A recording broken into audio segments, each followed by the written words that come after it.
العبارات المفیدہ، یہ مفید عربی عبارات کے حوالے سے جو جن کا تعلق زیادہ تر ہمارے آپس کے تعلقات جیسے اقارب جو ہم نے پڑھے ہیں ان کے حوالے سے ہے۔ تو سب سے پہلا جملہ اس میں ہے ابنی طالب فی المدرسہ۔ اس کا مطلب ہے ابن کا مطلب ہوتا ہے بیٹا، اور طالب کا مطلب ہوتا ہے اسٹوڈنٹ، اور مدرسہ مدرسے کو بھی کہتے ہیں اور اسکول کو بھی کہا جاتا ہے۔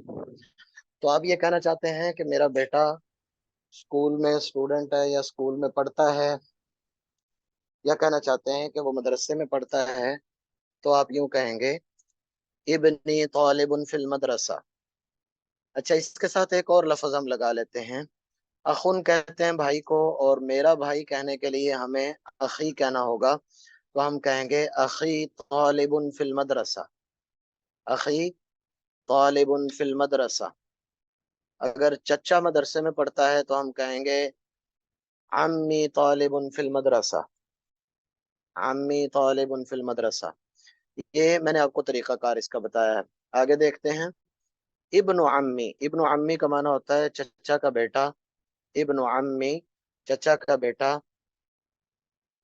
تاجر فی السوق، تاجر فی السوق، تاجر کا معنی ہوتا ہے تاجر، اور سوق کا معنی ہوتا ہے بازار، اور فی کا معنی میں۔ ابن عمی تاجر فی السوق، میرے چچا کا بیٹا جو ہے وہ تاجر ہے فی السوق، بازار میں۔ تو آپ اپنے بھائی کے بارے میں کہنا چاہتے ہیں کہ میرا بھائی تاجر ہے بازار میں، تو اس کے لیے کہیں گے اخی تاجر فی السوق۔ اور اگر اپنے بیٹے کے بارے میں کہنا چاہتے ہیں تو آپ کہیں گے ابنی تاجر فی السوق۔ یہ کم از کم آپ نے 4 سے 5 مختلف عبارتیں ایک عبارت سے بنانی ہیں تاکہ بہتری آ سکے اس میں۔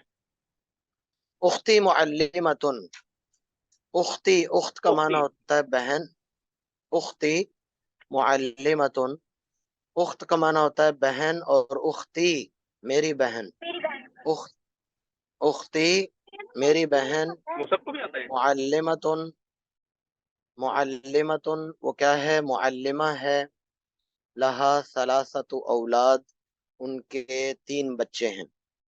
اختی معلمتن لہا ثلاثت اولاد، اس کے 3 بچے ہیں۔ اور آپ کہہ سکتے ہیں عمتی معلمتن لہا ثلاثت اولاد، عمہ کا معنی ہوتا ہے چچی، اور لہا ثلاثت اولاد۔ اسی طرح آپ خالتن کہہ سکتے ہیں، خالتی معلمتن کہ میری خالہ معلمہ ہے، لہا ثلاثت اولاد، اس کے 3 بیٹے ہیں۔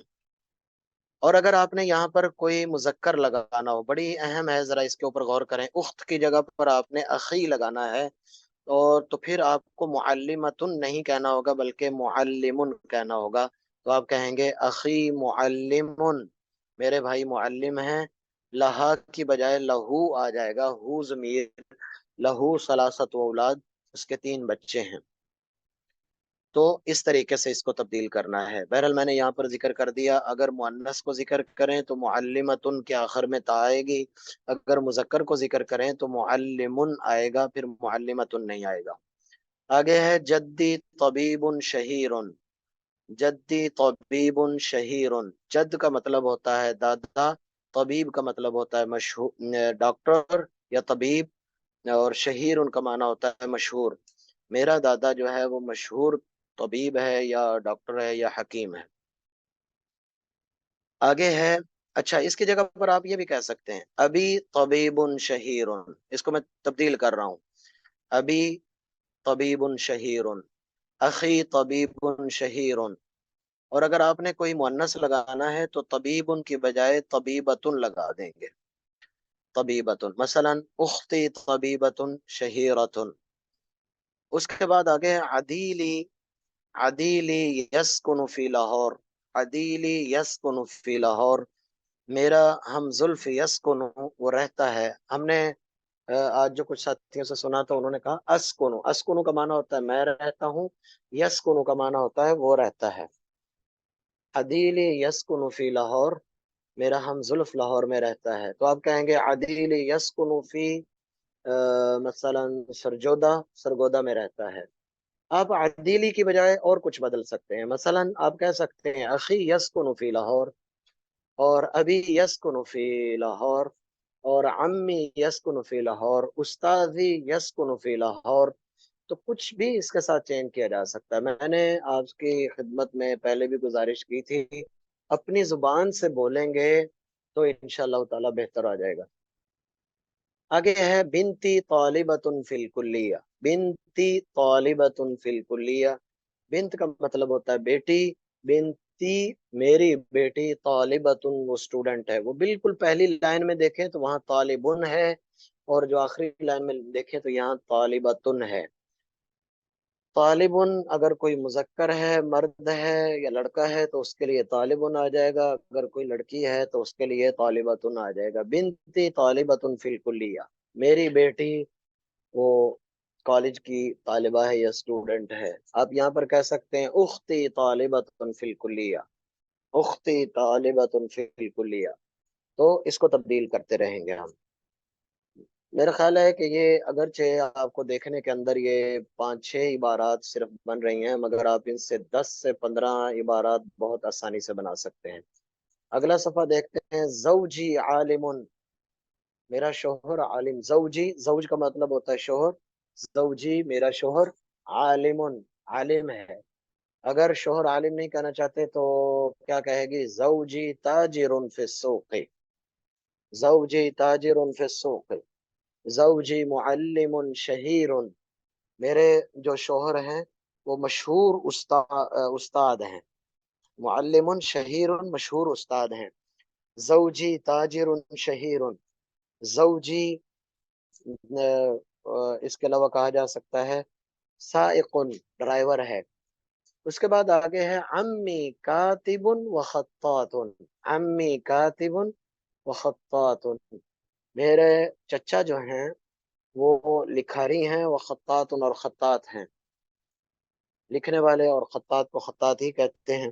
خالی مہندس، اگر کسی کا والد انجینئر ہے تو وہ یہ کہہ سکتا ہے کہ ابھی مہندس، میرے والد انجینئر ہیں۔ اخی مہندس، میرے بھائی جو ہیں وہ انجینئر ہیں۔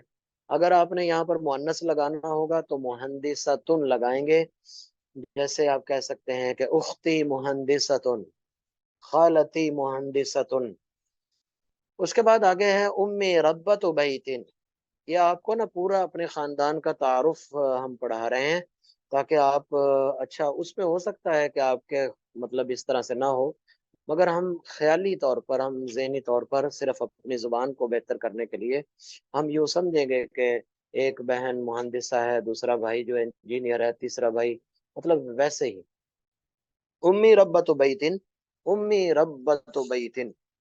اصل میں ربت بیتن کے لیے لفظ استعمال کیا جاتا ہے گھر کی مالکان یا گھر کی ذمہ داریاں، جیسے ہم کہتے ہیں گھر میں کام کاج یا گھر کی ذمہ داریاں اس کے اوپر ہیں، اس کے لیے امی ربت بیتن۔ مثلا ہم تعارف کرواتے ہوئے کہتے ہیں انا فلان ابن فلان و ابی مہندس فی المحکمۃ الحکومیہ، اور اسی طرح آگے ہم کہتے ہیں، کوئی پوچھتا ہے کہ ماذا تعمل امک، آپ کی ماں کیا کرتی ہے، تو ہم کہتے ہیں آگے سے امی ربت بیتن، وہ گھر کی رکھوالی وغیرہ یا گھر میں ہوتی ہے۔ ابن عمتی، ابن عمتی، عمتن پھوپھی کو کہا جاتا ہے، اور ابن کا معنی بیٹا، ابن عمتی پھوپھی کا بیٹا، صالح نیک ہے۔ آپ کہہ سکتے ہیں ابن اخی، میرے بھائی کا بیٹا صالح، اور آپ کہہ سکتے ہیں ابن خالی صالح، میرے اس کا بیٹا جو ہے وہ بہت نیک ہے۔ اس کے بعد آگے ہم چلتے ہیں، دیکھیے گا الحوار فی البیت، پہلا بندہ بولتا ہے این بیتک یا اخی، این بیتک یا اخی، آپ کا گھر کہاں ہے اے بھائی، افی القریۃ ام فی المدینہ، این کا معنی ہوتا ہے کہاں، بیتک آپ کا گھر، یا اخی اے میرے بھائی، افی القریہ، قریہ کا معنی ہوتا ہے بستی، جیسے قرآن میں آتا ہے واسأل القریہ بستی والوں سے پوچھو. ام فی المدینتی، یا شہر کے اندر ہے آپ کا گھر، تو وہ آگے سے جواب دیتا ہے بیتی فی القریہ. اگر آپ کا گھر شہر میں ہے تو آپ کہیں گے بیتی فی المدینہ. تو ایک بندہ پوچھتا ہے این بیتک یا اخی. اس کے بعد اگلی عبارت ہے وَأَيْنَ تَسْكُنُ أَنْتَ. وہ کہتا ہے آپ کہاں رہتے ہو، وَأَيْنَ اور کہاں، تَسْكُنُ آپ رہتے ہو، أَنْتَ أَنَا أَسْكُنُ فِي مَدِينَةِ قصور الواقعہ فی اقلیم پنجاب. مدینہ کا معنی ہوتا ہے شہر، قصور جو ہے، قصور آپ کو پتا ہے ضلع ہے، الواقعہ جو واقع ہے، فی اقلیم، اقلیم کہتے ہیں صوبے کو، اقلیم، اقلیم سندھ. آج کل جو عربی اخبارات ہیں ان میں اگر کسی چیز کا ذکر ہوتا ہے تو وہ اقلیم پنجاب یا اقلیم سندھ یا اقلیم بلوچستان بولتے ہیں اس کو. تو الواقع فی اقلیمی پنجاب یعنی جو پنجاب کے صوبے میں واقع ہے. ما عنوان بیتک. اچھا، اس کی ہمیں باہر کے ممالک میں بہت ضرورت پڑتی ہے. ما عنوان بیتک، آپ کے گھر کا ایڈریس کیا ہے. عنوان کا مطلب ہوتا ہے ایڈریس، بیتی کا آپ کے گھر کا، آپ کے گھر کا ایڈریس کیا ہے. تو آپ کہہ سکتے ہیں عنوان بیتی. آگے آپ نے پورا بولنا ہے عنوان بیتی. مثلا آپ کہتے ہیں فی ادا پلات قریبا من جامعات الحکومیہ یا قریبا من فلاں، جو بھی چیز ہو اس کی عربی بنا کر آگے آپ ایڈریس لکھ دیں گے. اگر آپ کو لکھنا ہوتا ہے تو پھر آپ کے لیے وہ بہت آسانی ہوگی. وَهَلْ تَسْكُنُ فِي بَيْتٍ مِلْكٍ أَوْ مُسْتَأْجِرٍ. وَهَلْ تَسْكُنُ اور کیا آپ رہتے ہو، فی بیت ملکن اپنے گھر میں، ملک مانا یعنی آپ کی ملکیت میں ہے، او مستاجرن یا کرائے کے گھر میں. تو وہ کہتا ہے آگے سے اسکن فی بیت ملک والحمد للہ، میں اپنے گھر میں رہتا ہوں، یعنی جو اپنا ذاتی گھر ہے اس میں رہتا ہوں. اگر اس میں نہیں رہتے تو آپ کہہ سکتے ہیں اسکن فی بیت مستاجرین، یعنی میں کرائے کے گھر میں رہتا ہوں. اگلا سوال اس کا یہ ہے کہ بیتک ضیق ام واسع. آ کا مطلب ہوتا ہے کیا، بیتک آپ کا گھر، ضیق تنگ ہے، ام واسع یا کھلا ہے. تو وہ کہتا ہے بیتی واسع جدا، بیتی واسع جدا، میرا گھر کشادہ ہے. کم غرفتن فیہ، یہ آپ کو علم میں ہوگا کہ کم غرفتن فیہ اس کا ترجمہ کیا آتا ہے. فیہ ثلاث غرف، غرفات بھی بول سکتے ہیں اور غرف بھی جمع آتی ہے، یہ دونوں جمع آتی ہیں غرفتن کی. تو غرفات، فیہ ثلاث غرف، اس میں 3 کمرے ہیں. حل فی بیتک غرفۃ المطالعہ، کیا آپ کے گھر میں، حل فی بیتک کیا آپ کے گھر میں، غرفۃ المطالعہ مطالعے کا کمرہ ہے، جس میں اسٹڈی روم جس کو ہم کہتے ہیں.